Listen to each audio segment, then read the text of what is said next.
See, I've been waiting. Waiting on that time. Feel me if you've been waiting on yours. That moment, it's close. It's close. It's close. Yeah. Tired of living day to day like everything's alright. Welcome back, everybody, to the Fighters Block Podcast, the #1 MMA and boxing comedy podcast in the world. My name is Joe Gilpin, king of sad style, king of bong style, joined as always by my co-host, Mr. Jesse Rivas. How you doing, Jesse? Doing great, doing fantastic. Don't you love this setup? I love this setup very much. This is our first podcast outside of the Fortress of Swolitude, our usual setup. That is no more. We are moving on to new and better things. This week, though, we are in the fine dotComedy studios with DJ Marcus. Hey, everybody. How you doing, DJ Marcus? You're the first guest on the dotComedy podcast. On the Fighters Block Podcast. We appreciate you very much. How you doing, man? Definitely. I'm doing good. I'm doing real good. I'm happy to be here, man. I'm happy to help you guys out. I mean, welcome to the dotComedy studios. It's going to be beautiful, and people should check out the dotComedy podcast. Oh, yeah, most definitely. Obviously, it's a wonderful time. Jesse, king of Salvadorian Strong Style, how you doing this week? Doing great, doing fantastic. I'm really excited about some of the news that's going on in today's boxing and MMA world, because some of the stuff, you know what, let's just get into it. So, you just told me that I put way too much boxing news and not enough MMA Yeah, news. I went to check the notes, and there's like 20 notes here about like we're going to recap this, we're going to preview this. This is a news topic we want to talk about. There's 20 notes, 15. One is about MMA, and the rest are all about boxing. Oh, thank God we're going to talk about how Jeff Horn is going to fight Terrence Crawford. Because thank God we're going to talk about the murder of Jeff Horn that's going to happen. We don't need to talk about that for months, clearly. But there's a lot of MMA stuff that's happened this week. And you know what? You mentioned some of it before the show, but I did not know what the hell you were talking about. So why don't you fill me in? Because if I don't know, the fans don't know, and they need to be educated to just preach on it. Okay, well, I don't think we can really get into that much without getting into some of the recaps. So I want to start with, we had UFC 216, which I think, for me, was one of my favorite MMA pay-per-views that we have had all year long. It was headlined by Tony Ferguson, finally bringing home. He was the uncrowned king at 155 for a long time. Now he has an interim crown, I guess you would say. It's still kind of up in the air, but he has a little bit of gold to wrap around his waist. You know what?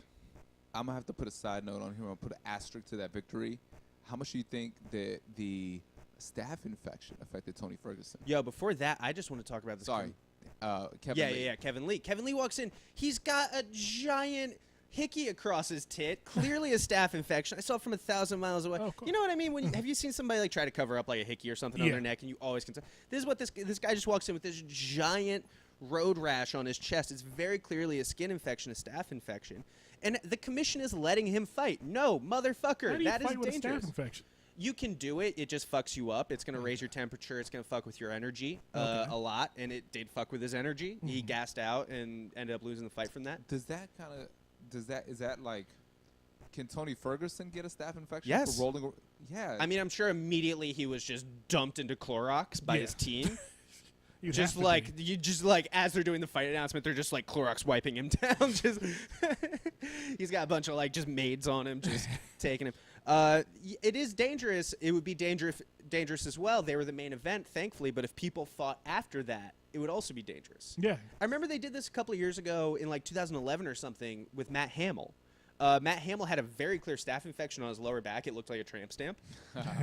And there was like a bunch of people that fought after him that night, and all of them were in danger. What the fuck are these commissions doing? I talk about it every week. They're letting people almost die on the scale. They're letting people, get fucked up with concussion issues. They're letting people test positive for things and then still come back and maybe fight. What the fuck are these people doing? They are there to protect the fighters and have the fighter safety. But I keep hearing this argument like, well, the fighters wanted to do it.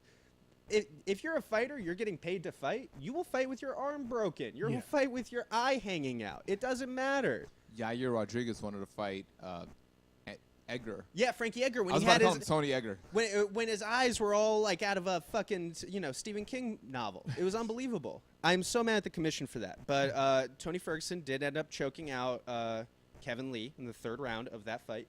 It was a very good fight. I thought Kevin Lee showed a lot of good skill. Didn't have the energy long-term to be able to deal with a guy like Tony Ferguson. Tony Ferguson's pace, Tony's athleticism has always been a huge X factor in all of his fights. And he now is the UFC champion. He's been the uncrowned king at 155 for a long time. He's the man now. I love it. You say he's the champion, but he's definitely the interim champion. Everyone considers Conor McGregor the undisputed champion of that division. But now he is disputed because somebody else has a goddamn belt, right? But he's bigger than the sport. It's kind of like when Mayweather would retire, and they would make him champion as soon as he would come out of retirement. So whoever held the belt was just considered like a secondary champion. I think it was called like the regular champion and the universal champion. Yeah. It was like back in like old pro wrestling times. I feel like Tony Ferguson right now is like the WCW champion, if that makes any sense, in this Monday Night Wars. Like, okay, Jeff Jarrett's over here doing something, but like we know Stone Cold Steve Austin is the guy. Yeah. He's the number one. Yeah. And we also know that he's not going to get the next shot at Conor. I'm not so sure because even Dana White came forward and said Tony versus Conor has to happen. I mean, he has to say that. Right. I still think that fight definitely interests me way more than another Nate Diaz fight. You know what? Actually, DJ Marcus, let me ask you because I know you're you're an MMA fan, but way more casual than we are. Casual. Very casual fan. When we talk about Conor McGregor versus Nate Diaz, what do you think about it? Does that fight excite you? Would you check out that fight? It does. Enough to go out and watch it? Yes. Okay. Because I like the energy of the two fighters themselves. Especially Conor. Anything Conor McGregor's in, for the most part, I'm interested in watching. See, and that's the goddamn X factor. Would you go watch Conor McGregor fight Tony Ferguson?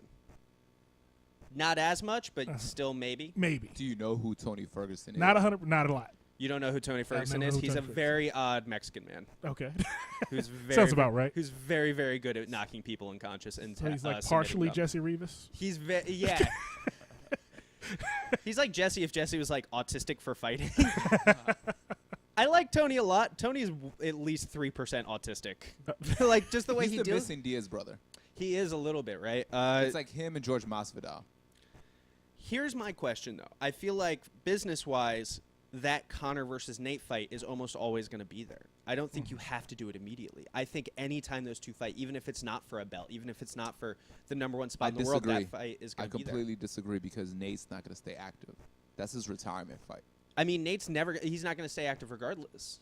He only has that fight left. And I don't think his name recognition isn't going anywhere because nobody's going to come in and surpass him because the UFC isn't doing a good job of marketing I think the inactivity could hurt the sale of the pay-per-view. So if he's been gone for 5 years and like Nate Diaz is coming back, they're like, that was 5 years ago. Is he still the same guy? I do wish he would fight way more often. Yeah. Do you remember he used to fight like 6 times a year? Yeah. It was unbelievable. And now suddenly he only is interested in a Conor McGregor fight.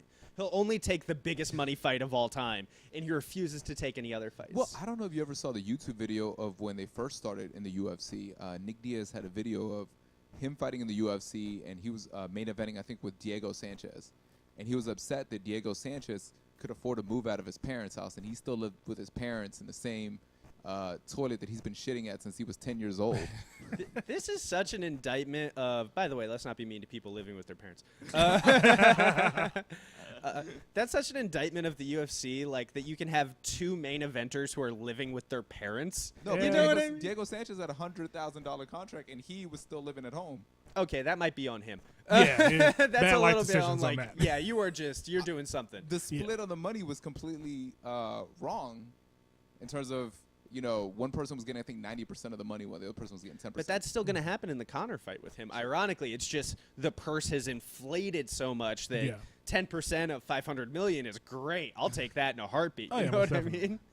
That would be wonderful.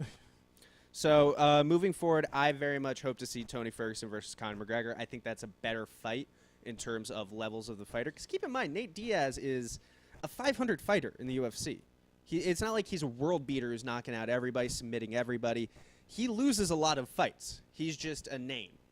And I think that to reward him for that, although the UFC does need to make a little bit of money this year, they do need another big money fight soon. I think to reward him for that is not the sportsman thing to do. It's the financial move to do. Let me ask you this. In making the decision for Conor McGregor to pick his next fight, how much do you think the looming Paulie Malignaggi boxing fight is going to influence who he fights next? I think regardless, Conor is definitely going to fight MMA next. Well, he's definitely going to fight MMA next, but even on Paulie's podcast, they're saying that they're negotiating for 2018 to have that fight. Because he has to fight his next fight as an MMA fight, but then he has the option to do a boxing fight immediately after. And what's the question here? Just how much is that gonna, in terms of the money? Because I mean, all right. So the three suspects are: is he going to fight Tony for the undisputed title? Is he going to fight Nate Diaz or Khabib, which is hardcore fans have been asking? No, he's never gonna fight Khabib. Khabib can't even make weight. I think that he is. I think the biggest money fight for him is Nate. I think the best fight for him and the most exciting fight for him is Tony Ferguson. And I think if you look at Conor McGregor over the years, something that has really set him apart from other transcendent talents, guys who have been, bigger than the sport, he'll fight anybody at any time. If you step in late notice, he'll still fight you. He did it against Chad Mendes. He did it against Nate Diaz. And it fucked him up against Nate. The short notice obviously fucked him up. They had a rematch with a full camp. Conor won. Knocked him down 100 times. Barely, though. He barely won. He barely won after knocking him down 100 times and concussing him, 35 times throughout that entire fight. True, but each round gets scored separately. Okay, but he didn't do that. He didn't do that throughout the whole fight. We know who won that ass whooping, though. We know who whooped whose ass, right? It's arguable. I think. I don't think it scored is. It for him. I scored it for him, but I can see the argument why someone scored it for him. I completely disagree. Here's how I know Conor won that second Nate Diaz fight. I was watching that fight at a bar, and everybody, anytime Nate Diaz would win around, big applause, crazy stuff. And anytime Nate would win around, everybody was just like quiet as shit. Yeah. And I was just like, all right, they're quiet as shit 3 times, and they were loud as shit twice. So Conor for sure won this fight. Where did you watch it where they had so many Conor haters? No, there's Conor haters all over. People hated Conor McGregor. Oh my God! I watched it at Union Jacks in Rio, and everyone was throwing the red panties on that TV screen. Like it was just women everywhere. Just red panties or pennies? Panties. Panties. People are throwing pennies at the screen. That's what I thought. It's like, why would they be throwing pennies? People at Union Jacks are like, this is a horrible idea. We fucked this up so bad. I thought fights were a good idea. Well, I'll tell you this. Every time I've seen a Conor McGregor fight, there's a good amount of females there, and they love Conor McGregor. He's the Roman Reigns of MMA. Yes. Yes. Right? Yes, he is. Like, yes, I feel like there's a lot of dudes who get, like, up in their feelings about Conor McGregor and don't like that he does what he does. Yeah. Which I don't get. Oh, you mean when he says he's going to knock somebody out and then walks in and knocks them out? No, that's a bad motherfucker. You should respect that man. I don't get it. Well, I mean, it's the. I think they're being racist. Continue. It's the De La Hoya effect. Because if you go back to the '90s, Oscar De La Hoya was a badass. He used to knock people out. Amazing speed, great technique, but he was pretty. Loved coke. Loved the smell of cocaine. Loved the way that stuff smelled. But he was pretty, and the girls liked him. And since the girls liked him, the Mexican audience shut down on him, and they would just root for anybody but him. You heard it here first. Jesse Rivas of the Fighters Block podcast thinks that Nate Diaz is an ugly man. Book it. Write it on the wall. Nate Diaz, ugly man, Jesse Rivas. So, all right. So we talked a lot about Conor. We talked a lot about Tony Ferguson. Who would win if that actually does happen next? Boy, Tony is the next closest guy that I think can match that new style of MMA striking that Conor brings, where just everything is really seamless, a lot more so than like an Eddie Alvarez, who's kind of just one-dimensional with his boxing. But I would still really favor Conor McGregor off the break on that. Is Tony bigger than Conor, or they're the same size? I think Tony is definitely longer and is able to use bigger dick. Got it. Yeah, exactly. Yeah, he's gonna hit them walls a lot more than Conor McGregor is. I say that as an Irishman. A lot more. We had another championship fight as well in 216. We had a Matrix submission. Did you see that fucking flying armbar? And DJ Marcus, did you see this? I did not. It was unbelievable. So it was Demetrious Johnson, DJ, you should know. He was fighting, and if he won this fight, it was the most consecutive title defenses of any champion ever in the UFC. Okay. The fact that you don't know this is a damning indictment of the UFC. It really is. Can you imagine if like somebody was trying to be the 11-time in a row Super Bowl champion? And just like nobody knew about it. Yeah, nobody had heard about it. McGuire back in the day. Exactly. Yeah, just Barry Bonds, Sammy Sosa, Marcus McGuire. You say? He sounds like a fine Irish boy. Yeah. So he is going for his 11th title defense. He's fighting this guy named Ray Borg, who's really, he's just not that special. Because when you've done 11 title defenses, they've given you everybody that can think they can beat you. Yeah. And he's like 23. Yeah, exactly. He's a very young guy. And he'll be back strong, I think. He is behind him, almost like a German suplex kind of situation. And he goes to German suplex him. As he's midair, he jumps his hips up and hits an armbar submission By the time they hit the ground, he's in the armbar and he gets the submission. Wow. Is the best submission in UFC history. My fight pussy was so fucking wet. I was dripping on my fight chair. It was unbelievable. But it also made me want to root for By TJ. the way, I guess I'm not wearing panties in this situation. those red panties were already thrown those at the red screen. panties were out. It also makes me root for TJ Dillashaw more when that fight eventually That's does the happen. only person that can challenge him, right? Yes. There's only one person in the world that can challenge Demetrious Johnson. Well, what if Cody Garbrandt wins? How do you see that going? Cody Garbrandt versus Demetrious? Yes. Oh, that's a dream fight, but Demetrious would have to move up, and I don't think Demetrious is going to do that. People are calling for Demetrious Johnson to come and do big money fights. I don't think he's ever going to do them. I think he already would have been doing them. He's like Marvin Hagler. Like, he's just going to consistently stay in that weight class, Yeah. and he's going to dominate until either no one shows up or a very charismatic figure comes to the division. Because he's not the charismatic figure, but he's the foil to the charismatic figure. He's so boring. Except he's not. He's so exciting. Did you see that submission? That was like out of a video game. That's unbelievable. I've been doing grappling for most of my life at this point. I've seen someone talk about a submission like that one time, and I called them a fucking idiot. And I feel like a stupid person. How much of that doing do you think is that he's that damn good, and how much of it is that he was just that much better than Borg? I think he was that much better than Borg. I think Borg was very, very tired at that point of the fight. This is 20-plus minutes into the fight, 23 minutes into the fight, something like that.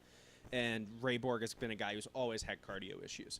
So I think he got lifted up and his body relaxed a lot. And I think when he relaxed his body, Demetrious was able to slip to that double wrist lock, and from the double wrist lock, shoot the armbar. Get his hips in, shoot the armbar. It was beautiful. I almost want to do like a technical. I wish I could do like YouTube breakdowns of submissions. It was beautiful, but Demetrious Johnson for not picking TJ Dillashaw and picking this easy fight instead to break Anderson Silva's record, you lost me as a fan. Were you a fan? Was I? Is he number one pound for pound? Can we ask that? Yeah, he's number one. He's number one pound for pound, right? Because John Jones, he can't stop doing the De La Hoya cocaine sniffing, and he keeps getting in trouble. He can't stop. He can't get off the juice. He's a Welch's guy now. He's on the juice all the time. Oh my God! Did you see the memes? He should get sponsored by Welch's when he comes back and just do commercials like, "Oh, I love the juice." Sip. Do you remember that scene from Juice where Omar Epps looks at somebody and he's like, "Now you got the juice." You got the juice now. Yeah. So there's a meme on the internet where John Jones says that to Luis Ortiz. That's hilarious. That's great. That's Because Luis Ortiz recently popped for steroids. What a black meme.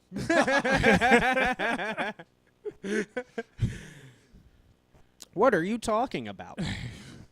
So yeah, Demetrious Johnson is number one pound for pound. We also had boxing too. We had the World Boxing Super Series this past week, and we had Avni Yildirim versus Chris Eubank Jr., and it was exactly as we predicted. It was an Anderson Silva versus Forrest Griffin type ass whooping. He beat that boy ass. It looked like it was almost like this weird commercial against the idea that whites are the master race. You know what I mean? That dude was Middle Eastern as fuck. I don't think Was you can he? call him white. Yeah, he was Yildirim? super brown. Yeah. Yeah, close enough. Yeah, Chris Eubank is amazing. He is my sleeper pick for that tournament. I'm a big Chris Eubank fan. Yeah. And he will be fighting the winner of Jamie Cox versus George Groves this weekend. That'll be dope. I think it'll probably be George Groves if I had to. The way the announcers and everyone was talking, they were like, "Man, that's fantastic. How do you feel that you're going to fight George Groves?" Jamie Cox is like standing back in the background like, what the fuck? I am trying my best. Jamie Cox, who is the European champion, and he's undefeated. He's a young kid. Is that European champion like how the WWE Yeah. used to do European Yeah, it's champion 100% about like that. Listen, he's not the world champ. He's not the U.S. champ. He's not the Intercontinental champ. He's not the world heavyweight champ. He's not a tag champ. He's the European champ. European champ. Yeah, it's kind of like that. He's like if you're the European champion and you're 23, you could be world-class beast, killer monster. But if you're 31 and you're the European champion, it's like You are waiting for someone to come in and take that belt and look amazing against you. That's all you're Pretty doing. much. It's waiting for someone to hit you square in the Ricky face. Burns lost to Anthony Crawler. Ricky Burns is done, unfortunately, at Yeah. the any kind of relevant level. Man, that has been the longest fall from grace ever. Like, he's been falling from grace in 2013. Why do people still believe in Ricky Burns? I mean, he's just so pretty. It's pretty Ricky Burns. How can you not love I him? mean, he did inspire everyone. There's a lot of people that get away with stuff because they have a good nickname. You know what I mean? There's a lot of fighters that we believe in a little bit more than we should just because they have solid nicknames, and I think Pretty Ricky is one of them. Y'all remember the band Pretty Ricky? Yes. Am I wrong in this?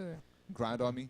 Listen, not to call myself out, but I'm about to. I didn't realize that it was more than one person for a long time. Thought it was one guy. I thought it was one guy because I saw a couple of music videos and they were never together. It was always just one of them singing, and I never paid close enough attention to realize it was 5 different black dudes. Yes. And when I found that out, I felt very racist. I was like, damn, I couldn't tell those black dudes apart. That was fucked up on my part. I apologize. Additional racist moment. Forever, I thought Skip Bayless was the black one and Stephen A. Smith was the white one. Yeah. Yeah, right? I thought Skip that. was a much blacker name than Stephen. Stephen A. Smith sounds like the name of the white character Dave Chappelle always did. Yes. Yes. That would be his name. Yeah, right? Oh, my God. It would be like Steven Stevenson. I know so many people that are exactly like that. So, yeah, Ricky Burns. In conclusion, Ricky Burns. Ricky Burns. Anthony Crolla lives to fight another day. He lives to have at least another fight. I think this is the worst loss for Ricky Burns because he's always lost to world-class fighters.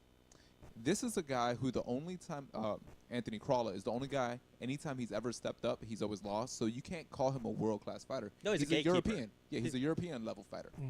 What a burn on. Wow. Not even European. White people are really taking a beating during this fucking episode. Not even a European. He's a British-level fighter. The British are doing amazing. Just call him a gatekeeper. Why do we have to be mad racist about it? So moving on to news. Oh, no, I want to do one more recap. Yes. Darian Caldwell won a lower-level world champ. He won the ECW world champ, basically. Right, because it's not even WCW. It's Bellator. He won the Bellator Bantamweight Championship of the World. He beat Eduardo Dantas, and he beat his ass all night long. I was very happy for Darian Caldwell, the Wolf. He is former NCAA wrestling champion. He was like the most exciting NCAA wrestler I've ever seen. And for him to come out and be able to win a world championship, I'm very happy for him. He's a guy who, Justin Gaethje style, can come in and immediately be very impactful in that bantamweight division. You know what's funny? What's the name of the guy? Jimmy Smiths? Jimmy Smiths? Jimmy Smith? Is that his name? The guy from Bellator, the Joe Oh, Rogan guy. yeah, Jimmy Smith. All right, Smith. Yeah. So I saw this. I saw this recap. Wait, it might be Smiths. I think it's Smiths. It's Smiths. Yeah. Okay. Well, whatever it is, the fake Joe Rogan from Bellator. Listen, I don't watch Bellator with the sound on. I'm not a fucking idiot. So he did a little recap of the last Bellator, and it's funny because one of the fighters won in impressive fashion, and he almost slipped and said, "These are the kind of wins he needs to string together if he wants to make it to the a world title fight." It's hilarious that they didn't catch that. Like he almost said the UFC. I've almost done that in relationships. Like, damn, girl, if you lost like 10 pounds, you could get a guy so much better. Wait, never mind. Eat up. Here's some more cornbread. Yeah, you're fine. You're fine. Keep it thick. So special news and topics. We have a ratings war that's going to happen. Monday Night War. This is a very pro wrestling heavy episode. Yes. Which I'm totally fine with. So Top Rank Promotions recently pulled out of HBO, and they started putting fights on ESPN, starting with Manny Pacquiao, and they've had Lomachenko on there and Terrence Crawford. HBO has taken offense to this. I can't even explain to you how mad I am that you didn't leave me a chance to make a pulling out joke. Continue. I'm very upset. So HBO is upset. So what they're doing, they're countering the boxing on ESPN now.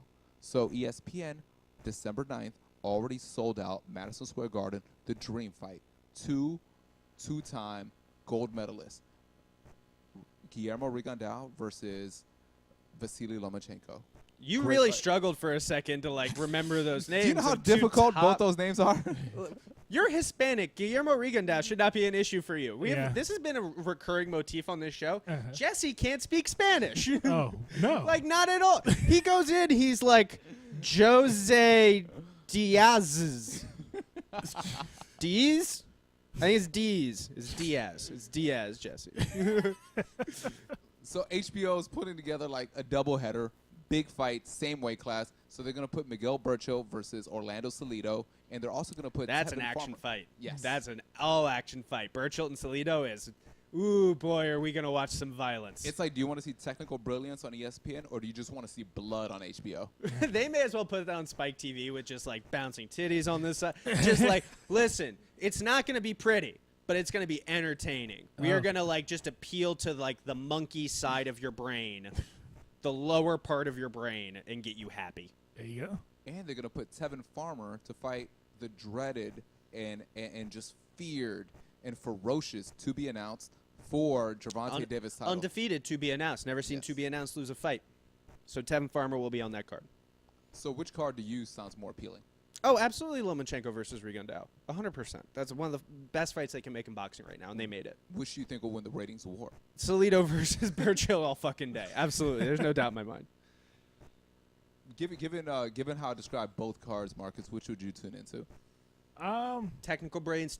Both are number one. Okay, let me sell them. Okay. Let me sell them. Sell 'em. I'm going to sell both of them too. Okay. So over on ESPN, by the way, you have two guys that are both two-time Olympic gold medalists. Both are world champions. Both are number one in their weight class, and they're going to meet to decide number one. Over here, you have two guys who are known to always be in fight of the year candidates. They're always in the most exciting fights possible. Win or lose, they are there to have a super exciting fight. Over on HBO. Which do you tune in to? I'm watching HBO. You're going to watch that HBO? I want to watch the more exciting fight. I mean, I don't enjoy technical fights. Go sit in the penalty box. You're excused. I'm sorry. I totally understand. I 100% understand. I never liked boxing where they dance around all night and occasionally, here you go. Yeah, it's a boxing head issue. Yeah. You know what I mean? It's to sell it to a wide audience is not going to be easy. No. You can do it, but they're going to be very angry after a couple of rounds. Yeah. Do you remember Mayweather-Pacquiao? Yes. People got I loved that fight. I had a great time watching that fight. But I was at a fight party, and by the time I looked away from the TV in like the 9th or 10th round, everybody was like looking at their phone and shit. I was like, did something happen? Have we been attacked as a country? Why is everyone looking at their phone? Oh, you're bored as shit. Never mind. My bad. I love that fight because I watched it with a bunch of Pacquiao fans that have been talking trash to for like the past 5 years. So as he was getting completely dominated, I just kept talking so much shit. People threw stuff at me the whole fight. Yeah, I bet, you dick. You're being a dick there. So yeah, I mean, but just in as far as boxing goes, please. I've always thought that. See, when you think of boxing regularly, you think of Mike Tyson.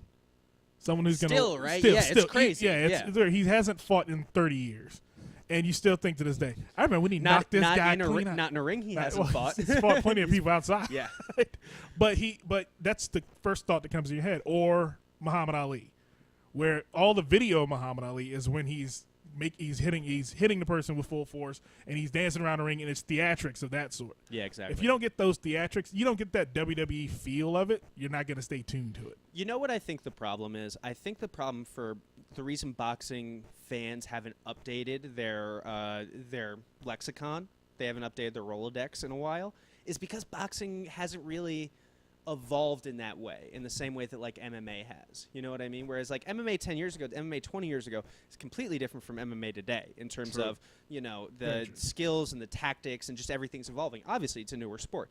Boxing has kind of reached this place where it's evolving very slowly. You know what I think the problem is? I feel like the average athlete that goes into boxing today is not at the level as they did 30 years ago. Do you think that's head trauma related? Or what do you think? I think 100% is head trauma related. I feel like less people are going into boxing because, they saw people who were punchy. It's a violent sport. Yeah. And so now everybody is getting into it almost because they have to. But I feel like the fighters today are more intelligent, they're more technical, and they have more skill, but they don't have that level of athleticism. And I go back, I've been watching a couple of old fights from the 80s. If you look at Hagler versus John the Beast Mugabe. Both those guys could have been Pro Bowl cornerbacks. You know what I mean? They could have. You pick your sport, they were going to be professional athletes somehow. If you see some of these fights in the 70s and early 80s, those guys just move in a way that fighters today just don't move. Mm-hmm. So a lot of those punches would land, and they would land harder because it's a better 100%, athlete. Yeah. If you look at Evander Holyfield versus Mike Tyson, heavyweights still don't look like that.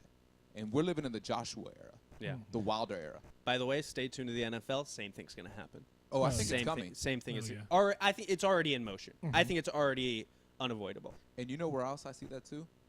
Pro wrestling. Interesting. Because before The average size of a pro wrestler is way smaller than it used to be, Oh, yeah. especially at the WWE level. They're all a lot smaller than they used to be. there used to be a time where if you were 6'2", you were considered small. Yeah. Oh, They were yeah. like, Bret Hart's a cruiserweight, man. Yeah, Bret Hart could never. Yeah, Shawn Michaels could never. He's 6'2", 240 pounds. That's too small to be a pro wrestler. You can never make it in the WWE. Yeah.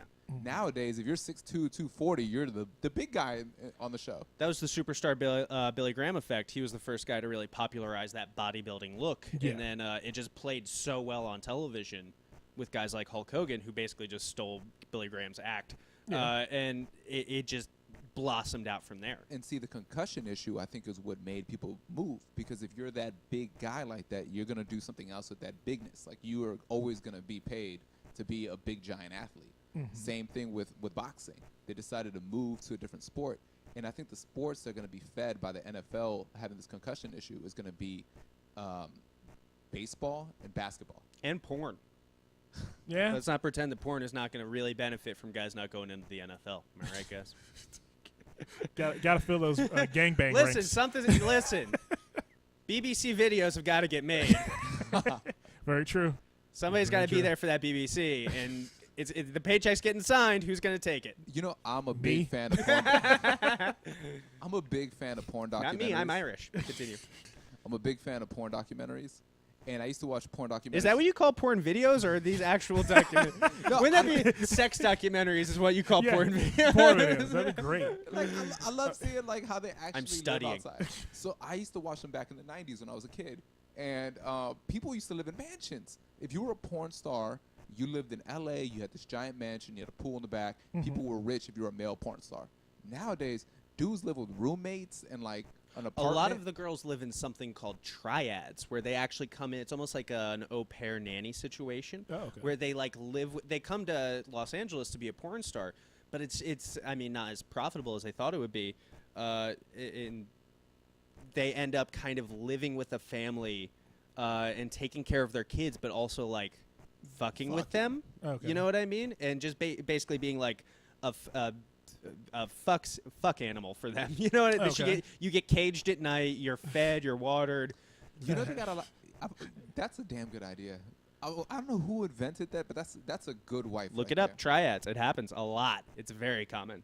That's interesting. So, but no, the male porn stars, they don't make any money now. No. I mean, they make maybe Yeah, like, no shit. they make like 40 grand at max. You know who makes some But really good before money? they used to make baller money. You know who makes really good money is a lot of those like more amateur kind of things, like the clips Yeah. for sale people who just like do it out of like their own. It's almost like this kind of setup, really. Gay for Like, almost a little bit.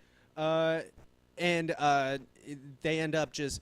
By the way, did you ever hear that? Get your thoughts together, goddammit. People keep texting me. I gotta put my phone down. Did you ever hear that Hugh Hefner, by the end of his life, he was still like fucking a lot. They would have fuck night at the mansion, but to get hard, he had to watch gay porn. This is true. What kind of gay porn? Does it matter? I mean, if What it's- kind That's of? acceptable, right? Yeah. What no, kind no, is no, like? no, no, no. I'm saying when I say I'm gay, about to find out stuff about DJ Marcus that I never wanted to know. No, you're not. No, It's there's not gay, they're European. there's gay porn. There's gay because anything can be gay porn. 2 chicks is gay porn. I'm sure that is not what they mean. Okay, I mean if they're saying he's watching 2 dudes jerk each other off, okay, then that's weird. Because it's Hugh Hefner, and you're thinking, okay, he's. I think it was 2 dudes fucking each other. That was the implication. It was 2 dudes you can fucking get each over other. sex though. That is a possibility. Yeah, your brain just gets used to it. Like You it's get so used to the regular stuff that you just like, all right, I have to. In order to get hard, you have to find something beyond. That is true. That is true because a lot of like rock stars and a lot of celebrities in Hollywood have gone through that basically. They Yeah. banged every chick they could bang, so they're like, I'm a fucking guy now. Like, what would it be like to fuck a guy? That's not what I'm saying currently. I'm just saying what it's in their heads. Because I don't want anyone You're to just quote saying this you're podcast just and go, saying that DJ you Marcus wants to fuck empathize. a guy. We are so fucking off the rails you're right just now. saying you're 2 This is a fight girls sport away from podcast, fucking a guy, is what you're technically. saying. Yes, it is. This is merged. This is part .comedy podcast. Yes, part, it is. Yeah, Because that comedy podcast does this pretty regularly. So let me take you back. Let me take you guys back to 2004. Do you remember 2004? Back when G Unit was taking over, the music industry. Okay. 8 Mile was out, still new. Mhm. 2004, Oscar De La Hoya was fed up with all these promoters, all these shady promoters in boxing, all this corruption. So he decided to be the first boxer to take control of his career. Decided to be his own promoter, made Golden Boy Promotions. By the way, he 100% thought of this idea on cocaine. Continue. Isn't that an idea that you would think up, coked up? Yes. Like, I'm going to start my own promotion. It's going to be amazing. It's going to be, and then we're going to get girls there, and then we're going to listen to music, and then we're going to fuck those girls. Yes, that is exactly how It's that very night much a went. coked up idea. And then just like somebody like after he came down was like, that was actually an okay idea. We should look into that Just one. looking at that a little Yeah. bit. We'll need the girls and the motorbikes Yeah. jumping over the Taj Mahal. Let's get a tiger. Let's get matching tattoos. Let's get friendship tattoos. This is how ethical Golden Boy was. He would make partners of the people who wanted to join his promotion. Fuck partners? Business partners. Business My partners. bad. I'm sorry. So I'm still thinking about Mosley skateboard. signed, and he became a partner. He wasn't a fighter who was part of the promotion. He was a partner. He got paid of the promotion. He got paid of all the earnings. Right. You know, Bernard Hopkins and several other people. And then he decided, okay, I can't make everyone a partner, so let's just give people some really good deals. I mean, Marco Antonio Barrera had a phenomenal career under Golden Boy, and it just kept moving that way. Mm-hmm. Now we fast forward 2017. He's the shadiest I promoter. know. It really is Dark Knight style. He lived long enough to see himself become the villain. Yeah. Do you think there was ever a day where, like, the shady promoters from the past, where, like, Don King was like, I'm going to get in, I'm going to give the fighters such good deals. Oh, yeah. I'm going to partner with all of the fighters. And just, like, this is just the natural progression of every promoter. We just watched it with De La Hoya. You know what I mean? It's an idealistic world that we live in where we go, okay, I'm going to become president and I'm going to change the world. And then you become president, you go, these checks are really good. These checks are good. And all these, I really would like I really to want to not, open these like, these get bombed. private prisons. Yeah. They keep giving me these checks for these private prisons. No, let's keep opening these. These are great. Keep these criminals locked up. That's Listen, the if progression. I do this, of it. I'm not going to get reelected. If I don't get reelected, then I can't get reelected again. There you go. So you end up going in that cycle. 100%. And I bring that up because on Twitter recently, Mikey Garcia came out about some of the deals that he's been encountering trying to get these Golden Boy fights. Like they offered him the Cotto fight, and it's like, yeah, you can have the Cotto fight, but you have to sign for us for 5 fights. You want the Cotto money, right? 5 fights with us. Same thing with the Linares fight that they're trying to make. So he's kind of been blocked from Golden Boy from having these bigger fights, but they're doing kind of shady stuff around it. Oscar replied, he's like, all fighters need promoters. I've never seen a successful promoter who's promoted himself. Meanwhile, he's Golden Boy. Meanwhile, he did it. He did it himself. He's like, look, even Canelo's the biggest star in the sport. He has a promoter. Everyone works for somebody. Meanwhile, that's the whole basis that he started his company with, so he didn't have to work for someone and be an independent. Although at the same time, I know Mikey Garcia isn't necessarily given like these sweetheart deals, but if you don't have a promoter, you have to know that this is going to happen. You have to know that they're not just going to be like, oh, shit, he doesn't have a promoter. Okay, do you want $12 billion and no commitment from us beyond that? Is that what you want? We'll do that. Like, of course that's not going to happen. As a businessman, you have to know that you're going to have to do some, some give and take here. I don't think a 5-fight commitment is a smart move for him, but he's going to have to do something that he doesn't want to do, or he's just not going to get these big fights. Yeah. Right? True. Like, who is he going to be? Who is going to come to him and say, Mikey Garcia, I think you are a beautiful, young, intelligent boy, and we're going to do exactly what you want? What promoter is going to do that? No one. Yeah. No one in a million years. No. He's going to have to compromise somewhere. Otherwise, he's going to sit on the shelf for a long-ass time, and we've seen Like him, he's done in the past. like we've seen him do before. And here's the little bit of news. The WBO recently announced that they're mandating their middleweight title to be defended. We're talking about Billy Joe Saunders' title against David Lemieux. Love this fight for Billy Joe Saunders. I think this is a very smart fight for Billy Joe Saunders, who is managed by a bunch of gypsies who throw chicken bones at the ground to figure out his next fight. Sounds good. Yeah, right. It's been I'll tell you, it's been good so far because he's very quietly one of the best managed fighters fighting at a high level right now. He has only ever really taken smart fights when they make sense for him and building his profile slowly. And all power to him. I think he's going to beat Lemieux. I think that's a pretty good bet. I think it's going to be a pretty good fight. I mean, this is basically the intercontinental title of the middleweight division. Very much so. And we're talking like intercontinental title when it was like Shawn Michaels versus Razor Ramon. Like an intercontinental title that means something here. Not like, today. My prediction is the winner. It's very strong today. The Miz is doing good work. How dare you? Continue. My prediction is the. I will. It's sit in the timeout box. My prediction is the winner of this fight will fight Jermell Charlo, and this is the reason Lions why. only. You do too? Lions only. And the reason I say that is because I don't believe that the winner of Canelo versus Triple G rematch is going to fight Charlo. No, I don't think they want anything to do with Charlo. Because Charlo's a very dangerous fight. He's the Tony Ferguson of the division, you know? Of an incredibly dangerous fight. Nobody really knows who that is, you know? And Jermell Charlo, he doesn't have that as big a profile as The Risk, certainly. yes. And he's been fighting on Showtime, while everybody else has been fighting on HBO. Yeah. So then the networks have to agree. But if Billy Joe Saunders wins, that becomes a very easy fight to make. True.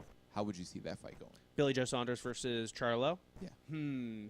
Edge to Charlo, because it's Lions only. That's his hashtag. That's his by the way. hashtag, is he always hashtags Lions that's his only. And I quote. think it's very funny. For no reason. I just think it's a hilarious hashtag. And because it'll literally be like, gonna go buy some milk, hashtag Lions only. Like, non-Lions also buy milk, Yes. Jermell.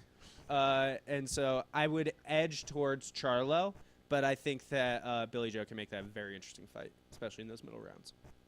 And for those that don't know, Jermell Charlo is the evil twin of the guy fighting this weekend, Jermell Charlo, who will be defending his super middleweight title against the Super prospects. Yes, of the 1% of 1%. Let's just kind of pull back on Erickson Lubin. Let's explain Erickson Lubin. He comes from this new generation that does not believe in the Olympics. They've immediately gone pro, and they've looked impressive. People thought, hey, you know, the Olympics will get your profile out there. It'll get you signed to these big promoters. But they grew up in the Mayweather era. They grew up in the era where a lot of American fighters were screwed over in the Olympics. So they should have been gold medalists. I mean, Yeah. Roy Jones should have been a gold medalist. Floyd. And they were robbed.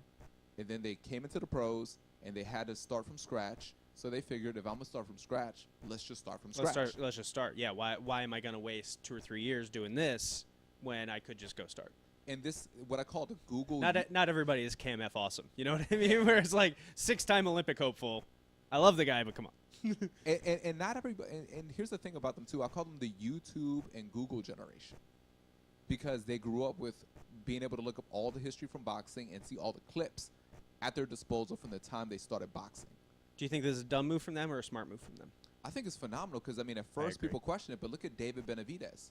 Even more, let's look at something we've already talked about in this fight. We have two dual Olympic gold medalists fighting, and DJ Marcus has already said like that fight doesn't really do that much for him. Yeah. I mean, and these are guys who won the Olympics twice, and people outside of serious boxing heads don't really give a fuck about that fight. So I think they're absolutely right. Go, make your name, make your splash, make your money. Why wait? I think it's the same thing as like when we force guys to go do in football or basketball like an NCAA career. I don't like that. I understand not paying the athletes. I don't agree with it, but I understand it. But then don't make them do so many years of college. Yeah. Don't make them do a year of NCAA basketball. Don't make them do 2 or 3 years of NCAA football. Just let them go. If they want to go straight from high school to the pros, that's their decision. Fuck it. Let them do it. It makes me wonder if we lost the best years of some fighters because, I mean, David Benavidez is a world champion. He's 19. I remember from the 2016 Olympics for wrestling that doesn't really have a professional system, so it's the highest level possible. The average age of an Olympic champion was 22. Says a lot, and that's the average age of most of our Olympic boxers, if not a little older. Mm-hmm. Yeah. So we are missing out on very good years from some of these guys. And I mean, Gervonta Davis, we just saw what he did. yeah, he just missed weight. He just missed weight, and But then from Baltimore, Maryland, he's 21 years old when he won the world title, and he beat a guy who was unbeatable. He's an undefeated champion, Puerto Rican guy, very skilled, and he just completely. Boy, something about the phrase Puerto Rican guy just does not hit my ears right. I've watched maybe like too much Law and Order or something. Erickson Lubin, 1% of 1%, amazing fighter. A lot of people are upset with his management because they say it's too much too soon. They're saying that, maybe he should have a couple of fights before this. But when you get named the #1 contender for the title, do you take it or do you sit out? I think you have to take it. I don't think you can ever let a world championship opportunity go because they're never guaranteed down the line. But it's the scariest motherfucker on the planet. This is Jermell Charlo. He trains with Errol Spence. He's the rougher Charlo too, which is saying a lot. I think that this is Not a great style matchup for Erickson Lubin. I think this is a very bad style matchup for Erickson Lubin, in fact. But I think Erickson Lubin has shown such talent and such ability that I think that he might come in and just his skill level is so high that it doesn't matter what the style matchup is in this fight. I think that's what we're going to see. We haven't really seen that much of him. I've seen 2 Lubin fights. You know what I mean? I just haven't had that much time to get to see him because he's so young. He's so new. But he has looked unbelievable, and I think he is rightfully the #1 contender, and I want to see how he does this weekend. But I don't favor him. I do favor Charlo. He looked really confident after Jermell Charlo knocked out Charles Hatley. Look, listen, I've looked plenty confident walking into bars some Saturday nights, and then I've walked out alone. So confidence does not mean everything. They interviewed Erickson Lubin afterwards, and he's like, man, I see a lot of flaws. He's like, Hatley wasn't at the level to expose those flaws, but he's like, man, he does not want to be in there with me. I bet. Yeah, man, I don't want to be in there fighting anyone. That sounds like a nightmare. I get punched a lot. Sounds like a nightmare. So in the same weight class, because there's 4 titles in every fucking weight class, Yes. we have the IBF champion, who's from PG County, Maryland, from where I'm from myself. Like I'm a big fan. Jarrett Hurd will be fighting his toughest fight to date against former champion Austin Trout. Very excited for this fight. Top 10 versus top 10 fight. This is a very exciting fight. How do you see this fight? This is the last stand for Austin Trout. It's his last big chance, right? Yeah. He's not going to get another big chance after this one. I mean, Austin Trout is one of those guys that for whatever reason the networks just didn't like. He beat Miguel Cotto, and after that it was off to the races. He fought against Canelo in a really good fight, phenomenal fight where I think if not for the knockdown, he would have won that in all scorecards. Canelo really needed that knockdown. Yeah, 100%. And then he got destroyed by Erickson Lubin, which really hurt his marketability. But since then, he's gone on to have a lot of success. I agree. I'm not sure what you're looking at me for Yeah. beyond confirmation. I agree 100%. And then you got Jarrett Hurd, who was getting destroyed by Tony Harrison in his last fight, but his power just overcame more technical skill. Yeah, he fought like a fucking idiot that whole fight. He was looking for the home run punch all night long. Ended up finding it, thankfully for him. But he fought like a fucking dumbass that whole fight. He's not that fast. He fought like a drunk 4-year-old that whole fucking fight. But here's the thing, though. If you know you can knock somebody out, you just have to connect. Would you really work that much on your jab?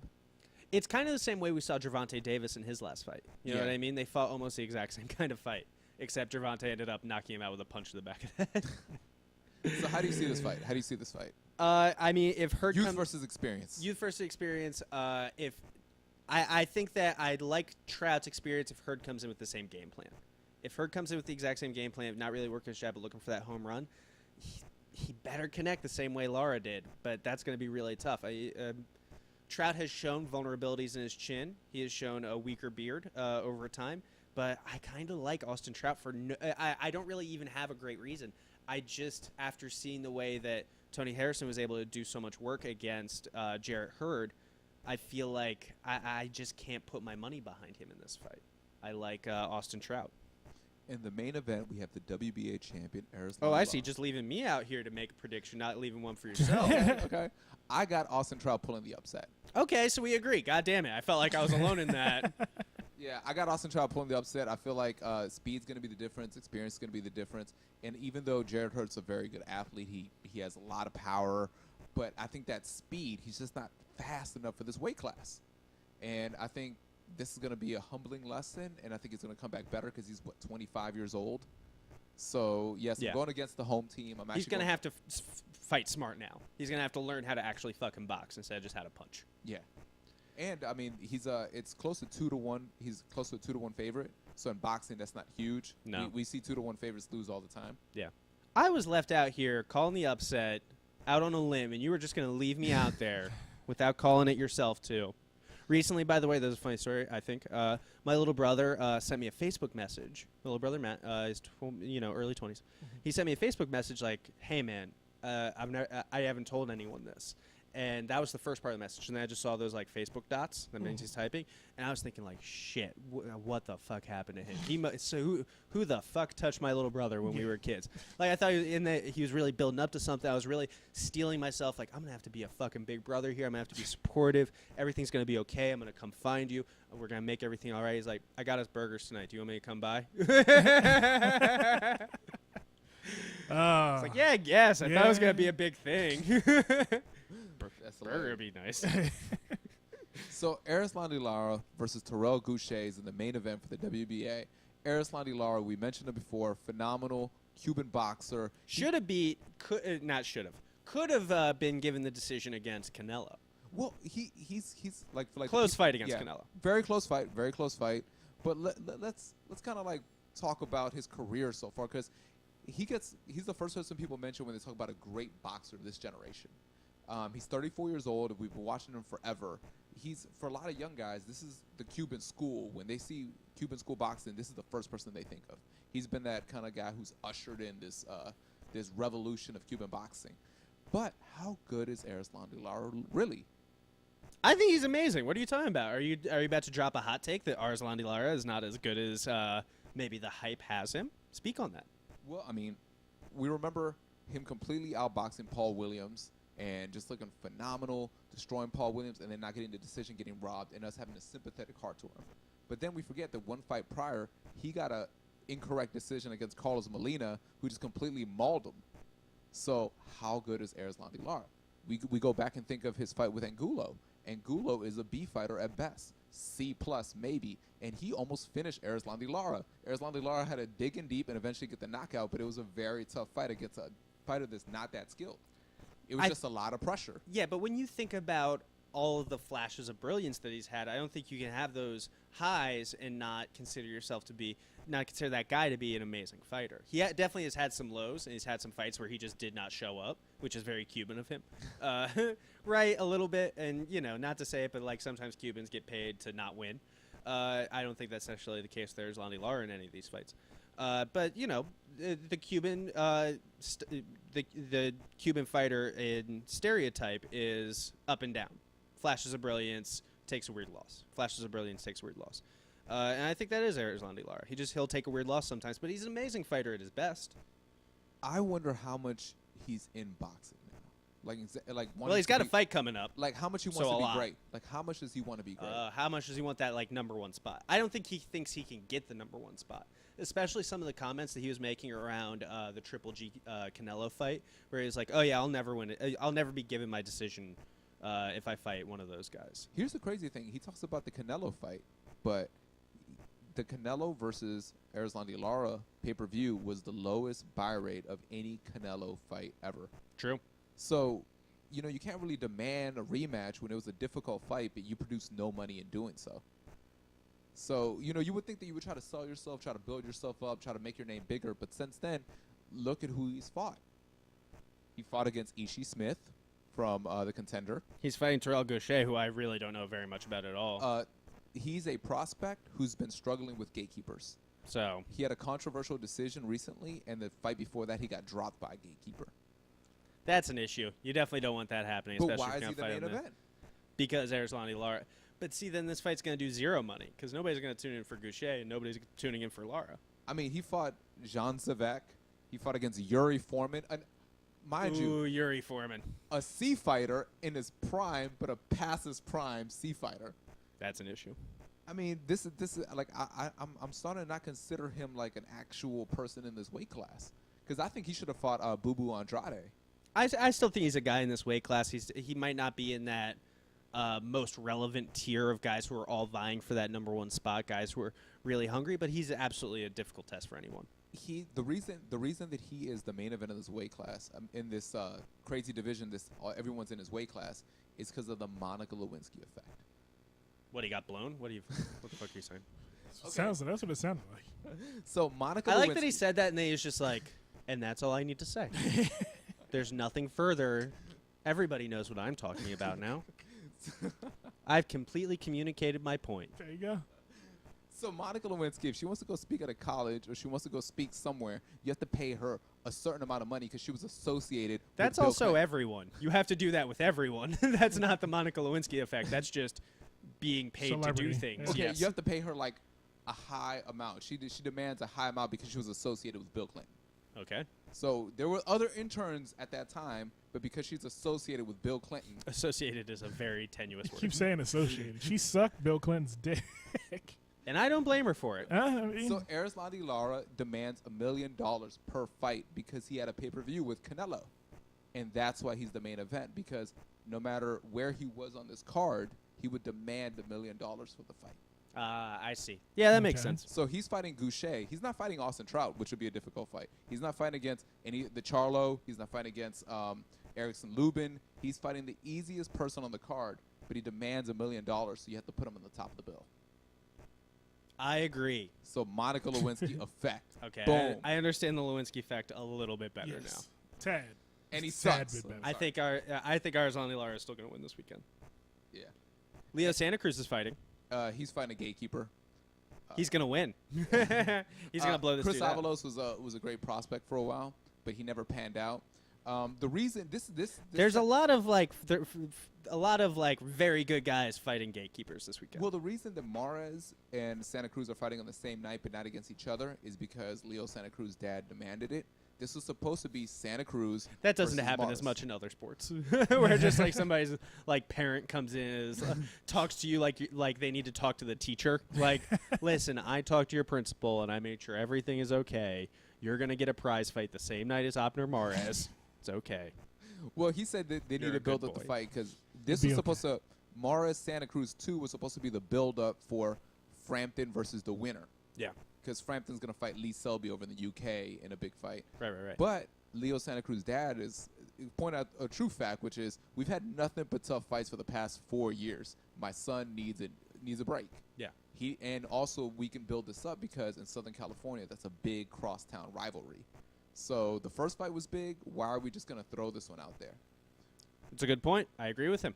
But at the same time, as a fight fan, I'm like, there's no reason for me to tune into this. Oh, I'm not going to tune in at all. I might check a highlight to see how he knocks him out, but for sure Leo Santa Cruz is going to knock out Chris Avalos, and for sure Abner Mares is going to knock out Andre Gutierrez. Yeah. That's how you pronounce those Hispanic names, by the way. Andres. Just so It's you know. Andres Gutierrez. Bite your tongue. And then- Let Jesse? Cala boca. I think that's Portuguese. See. And then we got the World Boxing Super Series we mentioned earlier. George Groves is going to monkey fuck Jamie Cox. See, I say gorilla fuck. You go monkey fuck. You're not even giving him the gorilla. You're going lower to the monkey part of it. I went back to see how, because I told you the seeded fighters got to choose the unseeded fighters on the weight class to see who they're going to fight. Do you know what George Groves said when he picked Jamie Cox? Because he got first pick, and he picked Jamie Cox first. What do you say? He said, we might as well get the easy fight out the way first. Jamie Cox is like got to be feeling so bad. Oh man, if he pulls this upset, George Groves is going in the Hall of Fame for owning yourself. And they interviewed him. He was like, yeah, it was weird. It's like, we used to fight together in the amateurs. We're in the same team, but I always thought he was a welterweight. And all of a sudden, there goes Jamie Cox out of nowhere. So I guess he's been doing something. God damn. Shade. Passive, very shade. Much shade thrown. So he was like, yeah, What will be thrown more in this shade, hands or shade? He said, I don't really want to fight in another Shit. country, so I figured, we could just handle this. We're from the same town, so I don't want to go. I don't want to travel, so it'll be an easy fight in the hometown. Let's get it out the way. He's making it sound like he's hitting on a fat girl. Like, I just need to get this nut off. I'm sorry. Listen, I bet you're great. You seem like a really nice person. Yeah, I don't really care. Your mom is sick. Let me just get in there, pound these cheeks, and get out. Yeah. And Jamie Cox does. And that's 100% what's gonna happen too. So that's all the fights this week. A lot of fights this week. Not too many that are gonna like blow your doors off. You know what I mean? Not too Erickson many. Lubin, Charlo is the only fight you need to pay attention to. I would agree. Every other fight is like cool if you want to see fighting, but that's the only fight you need to pay attention to. It's Charlo versus Erickson Lubin. 50-50. It's a 50-50 odds. So bet on either guy. I mean, all the experts are divided on what's going to happen, and I think it's the perfect time to make it happen. Dope. Do you have anything else for the week, Jesse? No, nothing else. How about yourself? Feeling good. Let the people know how to get a hold of you. Put yourself over. Jay Rivas Comedy on Twitter and Instagram, and Jesse Rivas on Facebook. DJ Marcus, anything? Nothing else actually from me. dotComedy podcast. The dotComedy podcast, as There you go. always. www.dotcomedy.us. Visit each week, man. We're having fun this week. We're having Phil Avocado on this week. Oh, that'll be a good time. People should Yeah. tune into that. For myself, I have an exciting thing. I will be doing a pro jiu-jitsu fight with the Fight to Win organization. November 3rd, you can tune in on Flow Grappling. They're expecting like 20,000 live viewers. That'll be cool. I'm fighting another guy from around the area, I guess. Okay. Yeah, it'll be a paid fight. That'll be a ton of fun. People can just search for Fight to Win. You'll find it. Find me on Twitter at BadTweetist. Please subscribe to the podcast. People have been telling their friends, hitting us up, letting us know they enjoy the show. We always appreciate that. For all of us here at the Fighters Block, we'll be back next week with all the fight goodness. We'll see you guys soon here on the show. Pulled up in that mustard drop with that roof off and my shoes off and y'all bitch niggas. Roof off, real nigga in my hood who everybody gon' roof off. They see me come from that bottom where everybody get bodied. They told me get him, I got him. Now I'm here, nigga, like yeah, nigga, just Rolls Royce and Bugattis. And M4s this year, nigga, if I'm grind,